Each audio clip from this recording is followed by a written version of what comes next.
வணக்கம். யாழ் சிறியின் மதிய நேர பிரதான செய்திகளோடு இணைந்து கொள்ளும் நான் அந்தோணி பிள்ளை கிரேசியன். முதலில் தலைப்புச் செய்திகள். சர்வதேசத்திற்கு தமிழ் தரப்பை குற்றவாளியாக காட்டும் முயற்சிகள். உயிர்த்த ஞாயிறு தாக்குதலை தமிழ் தரப்பு செய்வதாக மாற்ற மேற்கொள்ளப்படும் முயற்சிகள்.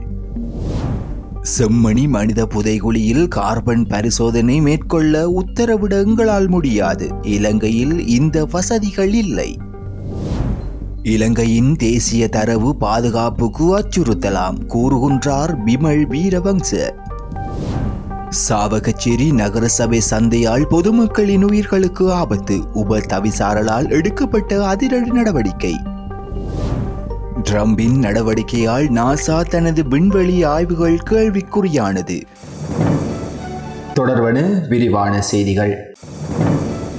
தமிழர்களுக்கு எதிரான இனப்படுகொலை மற்றும் போர்க்குற்றங்களில் ஈடுபட்டவர்கள் மீது நடவடிக்கை எடுக்கப்படாமல் தமிழ் தரப்பை குற்றவாளியாக காட்டும் முயற்சிகள் நடப்பதாகவும் இலங்கை தமிழரசு கட்சியின் நாடாளுமன்ற குழு தலைவர் ஸ்ரீதரன் தெரிவித்துள்ளார். கொட்டகலையில் நேற்று நடைபெற்ற நிகழ்வொன்றின் பின்னர் ஊடகங்களிடம் கருத்து வெளியிட்ட இலங்கை தமிழரசு கட்சியின் நாடாளுமன்ற குழு தலைவர் ஸ்ரீதரன் இனப்படுகொலை, போர்க்குற்றங்கள் மற்றும் மலையக மக்களின் உரிமைகள் குறித்து சில முக்கிய கருத்துக்களை தெரிவித்தார். இனப்படுகொலை மற்றும் போர்க்குற்றங்களில் ஈடுபட்ட படையினர் மீது இதுவரை எந்த நடவடிக்கையும் எடுக்கப்படவில்லை என ஸ்ரீதரன் சுட்டிக்காட்டினார். மாறாக தமிழ் தரப்பை குற்றவாளியாக காண்பிக்கும் முயற்சிகள் நடைபெறுவதாக அவர் குற்றம் சாட்டினார். உயிர்த்த ஞாயிறு தாக்குதல் சம்பவம் உட்பட சில விடயங்கள் தமிழ் தரப்புகள் தான் செய்தன என்பது போல் வெளியில் ஒரு மாயை காட்டப்படுகின்றது என்றும் அவர் கூறினார். மேலும் இதற்கு பின்னால் இருந்து ஆட்சி அமைத்த கோட்டாபய ராஜபக்ச மற்றும் மஹிந்த குடும்பம் மீது இதுவரையில் எந்த நடவடிக்கையும் இந்த அரசாங்கம் எடுக்கவில்லை. இன அழிப்பு மற்றும் போர்க்குற்றங்களை செய்த இராணுவ தளபதிகள் மீதோ அல்லது அதனை மேற்கொண்ட அரசுகள் மீதோ எந்த விசாரணையும் மேற்கொள்ளப்படவில்லை. இந்த நிலையில் தமிழ் தரப்பை குற்றவாளியாக காண்பிக்கும் முயற்சி இடம்பெறுகின்றது. இது தொடர்பில் நாம் கூடுதல் அவதானத்துடன் இருக்க வேண்டும் என அவர் வலியுறுத்தினார். மலையக மக்களின் உரிமைகள் மற்றும் வாழ்வாதாரம். மலையக மக்கள் 200 ஆண்டுகளுக்கு மேலாக இந்த மண்ணில் வாழ்கின்றார்கள் என்பதை ஸ்ரீதரன் குறிப்பிட்டார். வெளிநாடுகளில் சில வருடங்களிலேயே குடியுரிமை, வீடு மற்றும் உழைப்புக்கேற்ற ஊதியம் கிடைப்பதை குறிப்பிட்ட அவர், ஆனால் இந்நாட்டுக்காக 10 பரம்பரையாக உழைத்த மக்களுக்கு ஒரு துண்டு காணி கூட இன்னும் வழங்கப்படவில்லை எனவும், மேலும் மலையக பெருந்தோட்ட தொழிலாளர்களுக்கு தற்போது வழங்கப்படும் நாளாந்த சம்பளம் போதுமானது அல்ல என்றும், தற்போதைய சூழ்நிலையில் நாளொன்றுக்கு 5000 ரூபாய் கூட போதாது என்றும் அவர் தெரிவித்தார். நியாயமான மற்றும் நிரந்தர சம்பளம் வழங்கப்பட வேண்டும் எனவும், அதற்காக இலங்கை தமிழரசு கட்சி தொடர்ந்து குரல் கொடுக்கும் எனவும் அவர் உறுதியளித்துள்ளார். செம்மணி மனித புதைகுழியில் கார்பன் பரிசோதனை மேற்கொள்வதா இல்லையா என்பதை நீதிமன்றமே தீர்மானிக்க வேண்டும் என காணாமல் போனோர் அலுவலகத்தின் நிறைவேற்று பணிப்பாளர் தர்பன் தெரிவித்துள்ளார்.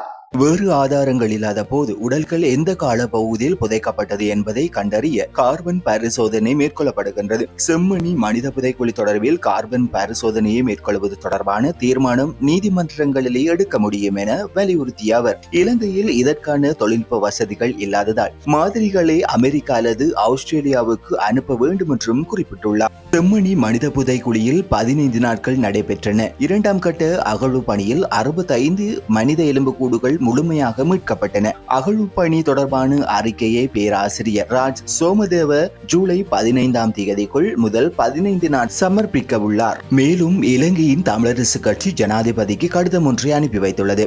செம்மணி மனித புதைக்குழி தொடர்பில் சில நடவடிக்கைகளை கோரியுள்ள தமிழரசு கட்சி இலங்கையின் தார்மீக மற்றும் சட்ட கடமைகளை நிறைவேற்றுவதற்கும் உண்மை மற்றும் நீதியை நோக்கிய நம்பகமான பாதையை உருவாக்குவதற்கும் இது அவசியம் எனவும் அவர் தெரிவித்தார். அதே நேரம் விசாரணைகளை முன்னெடுப்பதற்கு இலங்கை தமிழரசு கட்சியின் கடிதத்தில் வேண்டுகோள் விடுக்கப்பட்டுள்ள விடயங்கள் பயனுள்ளவையாகவும் அர்த்தபூர்வமானவையாகவும் அமையும் என தெரிவித்துள்ளார். சுயாதீன மற்றும் சர்வதேச நிபுணர்களின் ஈடுபாடு குறித்து கருத்து தெரிவித்த அவர், இதுபோன்ற கூட்டுப்பணிகள் அதிக ஈடுபாட்டிற்கான வளங்களை வழங்கும் எனவும் குறிப்பிட்டார். காணாமல் போனோர் அலுவலகத்தின் பணியை முன்னெடுத்து செல்ல அனுபவமிக்கோர் பற்றாக்குறை இருப்பதாக தட்பரன் சுட்டிக்காட்டியுள்ளார். இருப்பினும் கோரப்பட்டுள்ள நடவடிக்கைகளை கருத்தில் கொண்டு எதிர்கால நடவடிக்கைகள் குறித்து தலைவர் மற்றும் அரசாங்கம் இணைந்து முடிவெடுக்க வேண்டும் என்றும் அவர் வலியுறுத்தினார்.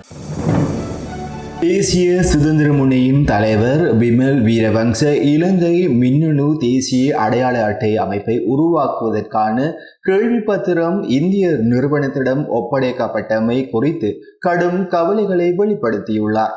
இது இலங்கையின் தேசிய தரவு பாதுகாப்பு அச்சுறுத்தல் என அவர் சுட்டிக்காட்டியுள்ளார். ஊடகவியலாளர் சந்திப்பில் பேசிய வீரவங்ச, இந்த ஒப்பந்தம் இலங்கை குடிமக்களின் கைரேகைகள், விழித்திரை ஸ்கேன் மற்றும் வசிப்பிட விவரங்கள் போன்ற முக்கியமான தனிப்பட்ட தரவுகளை இந்திய நிறுவனத்தால் அணுக வழிவகுக்கும் என்று தெரிவித்தார். இது தரவு பாதுகாப்பிற்கு கடுமையான தாக்கங்களை ஏற்படுத்தும் எனவும் இத்திட்டத்திற்கான 99% தொழில்நுட்ப கட்டமைப்புகள் உள்நாட்டிலேயே முடிக்கப்பட்டுள்ள போதிலும் தற்போதைய அரசாங்கம் உள்நாட்டு அமைப்புகளை வேண்டுமென்றே புறக்கணித்து இந்தியாவின் தேசிய ஸ்மார்ட் நிறுவனத்திற்கு இந்த பணியை வழங்கியுள்ளதாக பிமல் வீரவங்ச குற்றம் சாட்டியுள்ளார். சாவகச்சேரி நகரசபை நவீன சந்தை கட்டட தொகுதி இடிந்து விழும் அபாயத்தில் உள்ளதாக நகராட்சி மன்ற உப தவிசாளர் கிஷோர் தெரிவித்துள்ளார். நகரப்புறங்களில் காட்சிப்படுத்தப்பட்டிருந்த தேவையற்ற விளம்பர பலகைகளை அகற்றும் பணியின் போது இந்த கட்டடம் ஆபத்தான நிலையில் உள்ளதாக அவதானிக்கப்பட்டுள்ளது. நேற்று நகரசபை தவிசாளரின் ஆலோசனைப்படி உப தவிசாளர் மற்றும் உறுப்பினர்களின் கண்காணிப்பில் விளம்பர பலகைகள் அகற்றப்பட்டன. அப்போது நவீன சந்தை கட்டடத்தின் நடைபாதை பக்க சுவர் இடிந்து விழும் அபாயத்தில் இருப்பது கண்டறியப்பட்டது. உடனடியாக அந்த அபாயகரமான பகுதி உப தவிசாளரால் அகற்றப்பட்டது. கட்டடத்தின் கூரை பகுதியில் ஏறி நிலைமையை அவதானித்த உப தவிசாளர் கிஷோர் கூரை மீது பொருத்தப்பட்டுள்ள அனைத்து விளம்பர பலகைகளையும் அகற்ற உத்தரவிட்டார். இந்த கட்டடம் 1980 ஆண்டு கட்டப்பட்டு 2000 ஆண்டு யுத்தத்தில் கடுமையான அழிவை சந்தித்தது. பின்னர் மீள கட்டப்பட்டு மக்கள் பயன்பாட்டிற்காக துறக்கப்பட்டது. தற்போது கட்டிடத்தின் பெரும்பாலான பகுதிகள் இடிந்து விழும் அபாய நிலையில் இருப்பதால் வர்த்தகர்கள் மற்றும் பொதுமக்களின் பாதுகாப்பை கருத்தில் கொண்டு உடனடியாக கட்டடங்கள் திணைக்களத்தின் ஆலோசனையை பெற்று இதே அளவு மற்றும் வடிவமைப்பில் புதிய கட்டிடத்தை இந்த இடத்திலேயே அமைக்க வேண்டும் என உப தவிசாளர் கிஷோர் வலியுறுத்தியுள்ளார். அடுத்து சர்வதேச செய்திகள். அமெரிக்க ஜனாதிபதி ட்ரம்ப் செலவுகளை குறைக்க பல அதிரடி நடவடிக்கைகளை எடுத்து வருகின்றார். அந்த வகையில் தற்போது அடுத்த கட்டமாக நாசாவில் உயர் பொறுப்பில் இருக்கும் 2000க்கும் மேற்பட்ட ஊழியர்களை பணி நீக்கம் செய்ய திட்டமிட்டுள்ளதாகவும் சர்வதேச ஊடகங்கள் செய்தி வெளியிட்டுள்ளது. அமெரிக்க அரசு வட்டாரங்களில் இருந்து வெளியான தகவலின்படி 2145 பேரை பணி நீக்கம் செய்ய பட்டியலிடப்பட்டுள்ளதாகவும் தெரிவிக்கப்படுகின்றது. இந்த அதிரடி முடிவு ஊழியர்கள் மத்தியில் ஒரு பக்கம் அதிர்ச்சி ஏற்படுத்தியுள்ள நிலையில் இன்னொரு பக்கம் அமெரிக்காவின் எதிர்கால ஆராய்ச்சி கடுமையாக பாதிக்கப்படும் என்றும் கூறப்படுகின்றது. குறிப்பாக 2026 ஆண்டு நிலாவுக்கும் செவ்வாய் கிரகத்திற்கும் மனிதர்களை அனுப்ப நாசா திட்டமிட்டுள்ள நிலையில் இந்த பணி நீக்கத்தால் அந்த பணிகள் பாதிக்கப்படும் என்றும் தெரிவிக்கப்படுகின்றது. இத்துடன் யாழ்சிரியின் மதிய நேர பிரதான செய்திகள் நிறைவடைகின்றது. உடனுக்குடன் செய்திகளை அறிந்து கொள்ள யாழ்சிரி மீடியா இணையதளத்துக்கு பிரவேசியுங்கள். நன்றி, வணக்கம்.